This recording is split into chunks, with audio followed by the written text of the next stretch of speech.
Very good morning, children. Today we'll be starting with the next chapter of civics, that is your chapter number 9, public facilities. So, in this chapter, we'll be discovering about the various public facilities. And let's start with the first topic, that is water and the people of Chennai. So here the people are discussing, here is discussed about the supply of water in the city of Chennai. Here senior government officials like Mr. Ram Gopal, he lives in Anna Nagar, Chennai. This area looks very beautiful and green with lawns maintained by generous spraying of water. Bungalows here have tap water for major part of the day, means for the whole entire day the taps are running water. And on days when water supply is inadequate, so Mr. Ram Gopal speaks to a senior official whom he knows in municipal water board, and a water tanker is easily arranged for his house. कि जब भी water supply की problem होती है तो he arranges water tanker for his family.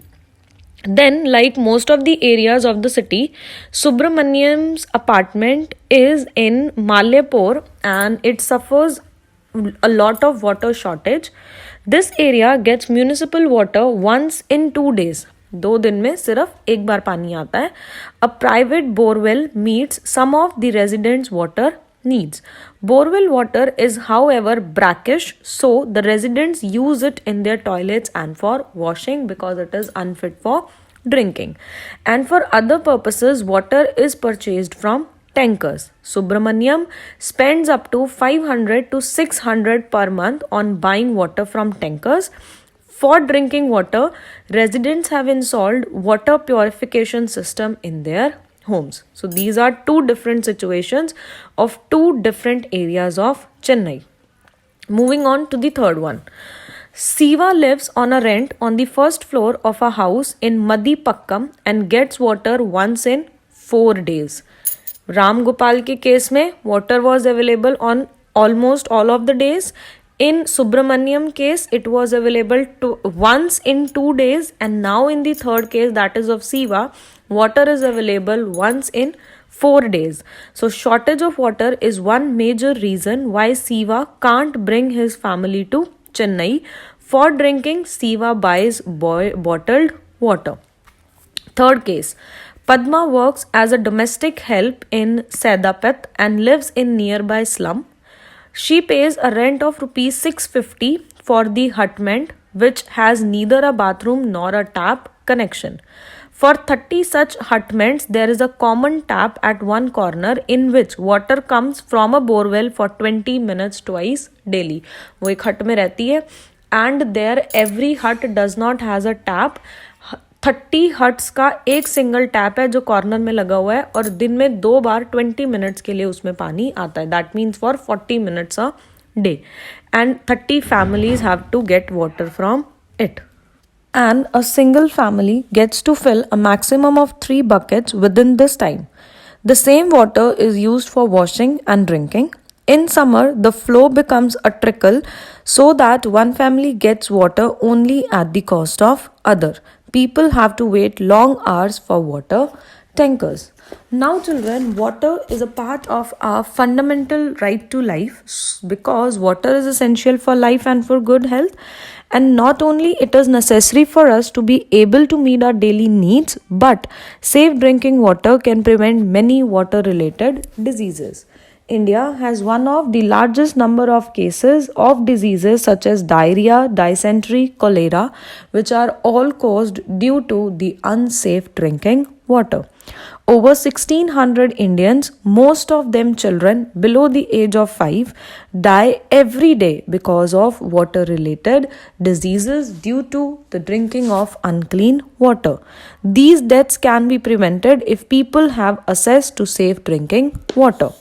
The Constitution of India recognizes the right to water as being a part of right to life under Article 21. This means that it is the right of every person, whether rich or poor, to have sufficient amount of water to fulfill his or her daily needs at a price that he or she can afford. In other words, there should be universal access to water. Everybody should get proper amount of safe drinking water. Then, children, there have been several court cases in which both High Courts and Supreme Courts have held that the right to safe drinking water is a fundamental right. Like water, there are other essential facilities also that need to be provided to everyone. Like last year, you read about two other such facilities, that was healthcare and sanitation. Similarly, there are other things like electricity, public transport, schools, colleges that are also necessary for our survival, and all these are altogether known as public facilities. The important characteristic of a public facility is that once it is provided, its benefit can be shared by many people. For example, a school in the village will enable many children to get educated, क्योंकि अगर एक बार government ने school बना दिया तो it will educate so many number of students for so many years. ऐसा नहीं है कि वहाँ पर सिर्फ एक बच्चा ही पढ़ सकता है. So similarly, the supply of electricity to an area can be useful for many people. Farmers can run pump sets to irrigate their fields. People can open small workshops.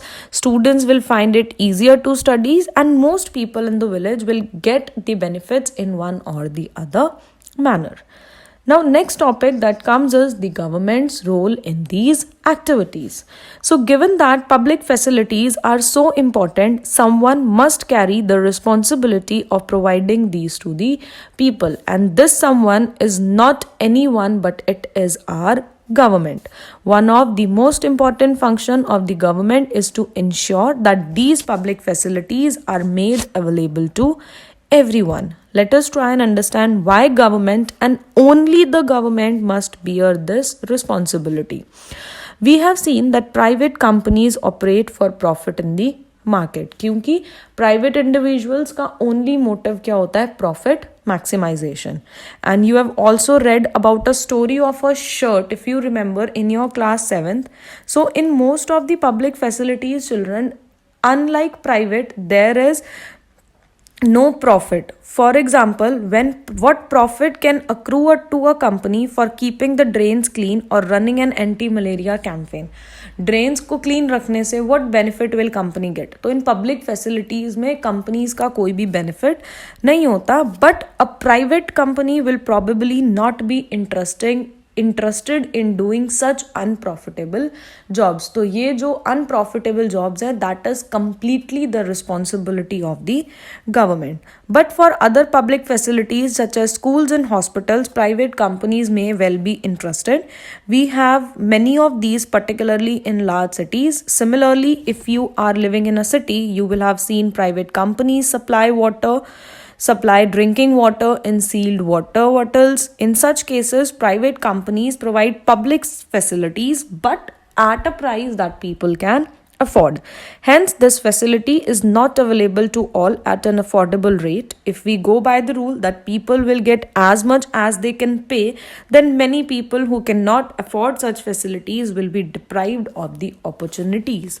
And clearly, this is not an desirable option. Basic facilities relate to people's basic needs, and any modern society requires that these facilities are provided so that people's basic needs are met. And the right to life that the Constitution guarantees for all persons living in this country, the responsibility to provide public facilities therefore must be of the government and only the government.